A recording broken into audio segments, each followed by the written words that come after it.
Tәрбие сағатымыздың жалпы мақсатымыз бала тәрбиесіндегі ата-аналардың алатын орны ерекшелігі түсіндіру, және отбасы мүшелерінің арасындағы бауырмалдық, достық қарым-қатынасты қалыптастыру, отбасы мемлекетіміздің бір бөлшегі екенін ұғындыру, жалпы оқушылардың ынтымаққа отбасында қандай отбасында өмір сүріп жатырмыз, алдағы болашақтағы келешектегі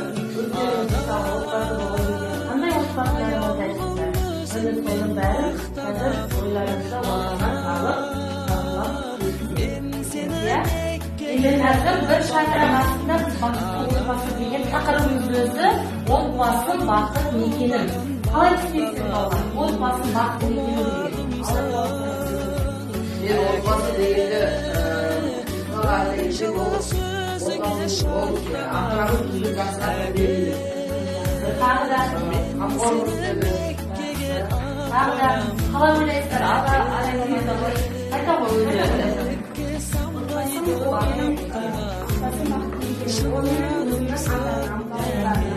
олардың барлығын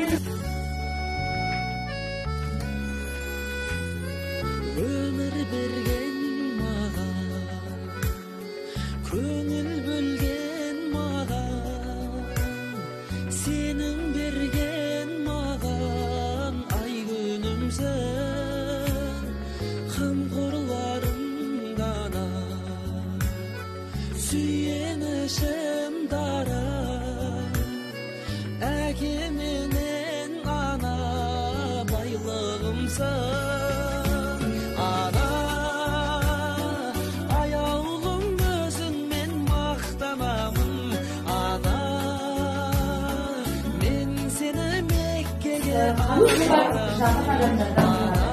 Одан отбасынан басталады. Отаны қалай құрғанда отбасының солай сыйлауына қажет.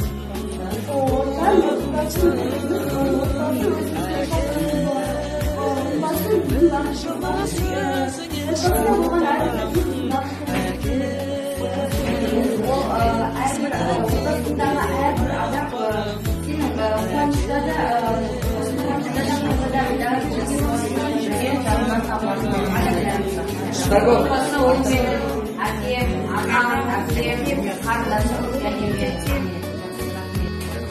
Екінші топ отбасы менің бақытым жолы. Әр адам өз отбасын қадірлейді. Отбасының менің байлығым.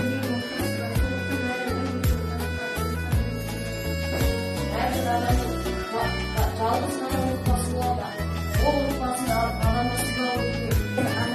Кем мен сәлесімін. Біз көзде барып келдік. Мына жерде біз наурыз тойлаймыз. Апам, мен, әкем, анам.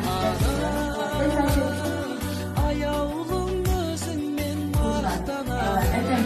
Ол менің атымның Сенің меккеге барамын.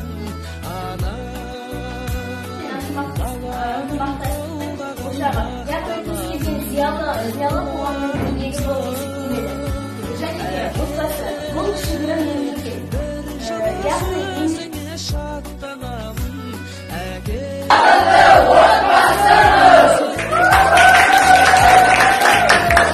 әке